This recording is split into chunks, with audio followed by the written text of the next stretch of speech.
নমস্কার, আপনি দেখছেন ইনস্টা খবর। আজকের মুখ্য সংবাদে আমরা আপনাদের কাছে নিয়ে এসেছি ওয়াকফ বিল নিয়ে তীব্র প্রতিবাদের খবর।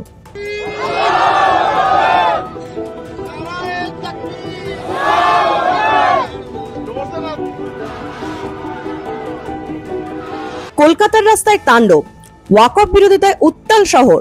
মন্ত্রীর হুঁশিয়ারি কি স্তব্ধ করবে কলকাতা? রাজ্যের ওয়াকফ সম্পত্তি নিয়ে বিতর্ক ক্রমেই তীব্র হয়ে উঠেছে। এই ইস্যুকে ঘিরে শহরের একাধিক প্রান্তে শুরু হয়েছে বিক্ষোভ ও তাণ্ডব। সাধারণ মানুষের দৈনন্দিন জীবনে তার সরাসরি প্রভাব পড়েছে। যানজট, অবরোধ ও রাস্তায় অরাজকতার জেরে চরম দুর্ভোগে পড়ছেন নাগরিকেরা।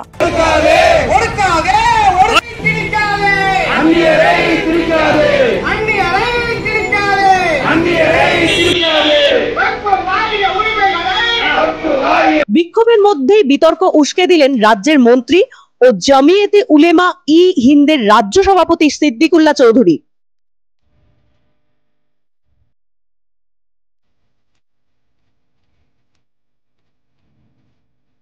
সংবাদ মাধ্যমের সামনে দাঁড়িয়ে তিনি বললেন, যদি আমাদের দাবি না মানা হয় তবে গোটা কলকাতাকে স্তব্ধ করে দেওয়া হবে। তার এই মন্তব্য ঘিরে তৈরি হয়েছে তীব্র রাজনৈতিক বিতর্ক।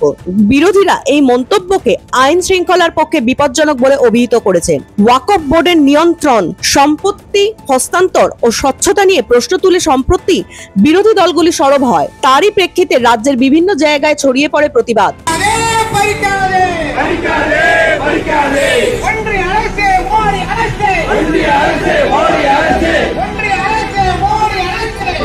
তবে শান্তিপূর্ণ আন্দোলনের নামে রাস্তায় নেমে যারা বিশৃঙ্খলা তৈরি করেছেন তাদের বিরুদ্ধে কড়া পদক্ষেপের দাবি উঠেছে সাধারণ মানুষের মধ্যে থেকে। এই পরিস্থিতিতে প্রশাসনের ভূমিকা, রাজনৈতিক নেতৃত্বের বিবৃতি ও আইন শৃঙ্খলা বজায় রাখা সবই এখন বড় চ্যালেঞ্জ।